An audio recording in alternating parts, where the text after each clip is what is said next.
అందరూ నమస్కారం. Movie రియాఫ్ 'Gandhi talks' ఇదొక ఎమోషనల్ డ్రామా మూవీ. ఈ మూవీలో డ్రామా సీన్సే కొంచెం ఎక్కువగా ఉంటాయి. అవి చూడడానికి కూడా అంత ఎఫెక్టివ్‌గా ఉండవు. ఇంకోటేంటంటే ఆ డ్రామా సీన్స్‌కి మాటలుండవు. ఇంకా ఈ మూవీలో డైలాగ్స్ అంటూ ఏమేమి ఉండవు. జస్ట్ ఓన్లీ ఎక్స్‌ప్రెషన్స్ అండ్ సైగలతోనే ఈ మూవీని తీసుకెళ్తూ ఉంటారు. ఈ మూవీలో 2, 3 సాంగ్స్ కూడా ఉంటాయి. సో, సాంగ్స్ కూడా ఏదైనా ఎక్స్‌ప్రెషన్స్ లాగా చూపిస్తారనుకుంటారేమో. సో, అట్లా ఏం లేవు. సాంగ్స్ అయితే పాడారు. అండ్ కంప్లీట్‌గా ఈ మూవీ మ్యూజిక్ మీదే తీసుకెళ్తూ ఉంటారు. ఆ సీన్స్ తగ్గట్టుగా మ్యూజిక్ కూడా పర్లేదు బాగానే ఉంటది. ఇంకా ఈ మూవీ స్టోరీలోకెళ్తే విజయ్ సేతుపతి అండ్ అదితి రావు వీళ్ళిద్దరు ప్రేమించుకుంటారు. కానీ ఏంటంటే విజయ్ సేతుపతి చాలా పేదవాడు.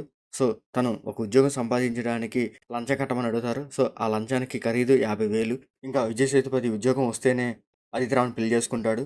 ఇంకా విజయ్ సేతుపతి చాలా పేదవాడు కాబట్టి ఆ 50,000 ఎలా సంపాదించాడు. దాంతోపాటు అరవింద్ స్వామికి చాలా డబ్బున్నాడు.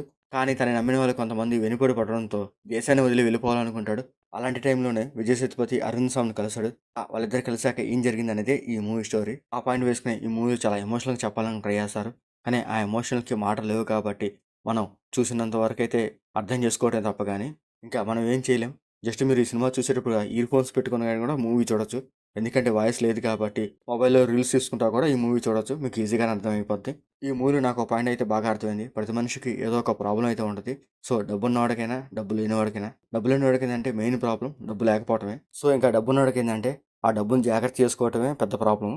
ఈ పాయింట్‌ని ఈ మూవీలో కొంచెం డీటెయిల్‌గా చెప్పడానికి ట్రై చేశారు. సో, అయి చూడడానికి కూడా పర్లేదు బాగానే ఉంటాయి. సో, వినడానికైతే ఏం లేదు కాబట్టి చూడడానికైతే పర్లేదు బాగానే ఉంటాయి. ఇలాంటి మూవీస్ చేస్తేనే యాక్టర్స్ పనితనం ఏంటో మనకు క్లియర్‌గా తెలిసిపోద్ది. సో, కొంతమంది భారీ భారీ డైలాగ్స్ చెప్పలేక జస్ట్ లిప్ సింక్ ఇచ్చేస్తే డబ్బింగ్ చెప్పేసుకుంటారు. కానీ ఈ మూవీలో ఏందంటే జస్ట్ ఎక్స్‌ప్రెషన్స్ ఇవ్వాలి. దాంతో పాటు మూగ సైగలు ఇవ్వాలి. సో, ఇలాంటి సినిమాలోనే యాక్టర్స్ మనకు ఈజీగా దొరికిపోతారు. ఇలా మూవీ అంతా ఆల్మోస్ట్ 2 అవర్స్ చేయాలంటే చాలా కష్టమే. సో, అది చూస్తేనే మనకు అర్థమైపోద్ది ఫస్ట్ 10 మినిట్స్‌లోనే ఈ మూవీ ఎంత కష్టపడ్డారనేది. ఇంకా క్లైమాక్స్‌లో అయితే ఒక మంచి ఎమోషనల్ పాయింట్ పెట్టుకున్నారు. ఆ ఎమోషనల్ పాయింట్‌తోనే ఈ మూవీ ఎండ్ చేసేస్తారు. ఇంకా ఈ మూవీలో ఆర్టిస్ట్ పర్ఫార్మెన్స్ బాగుంటది. డైలాగ్స్ లేవు కాబట్టి వాళ్ళ ఎక్స్‌ప్రెషన్స్ అండ్ వాళ్ళ మోగ సైగలు చూడడానికైతే పర్లేదు బాగానే ఉంటాయి.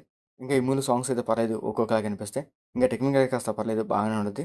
ఇంకా ఈ మూవీలో బెడ్ సీన్స్ కానీ, అడల్ట్ సీన్స్ కానీ అట్లాంటివి లేవు. మూవీ ఓవరాల్‌గా అయితే పర్లేదు. ఏదో ఒకసారి చూడొచ్చు.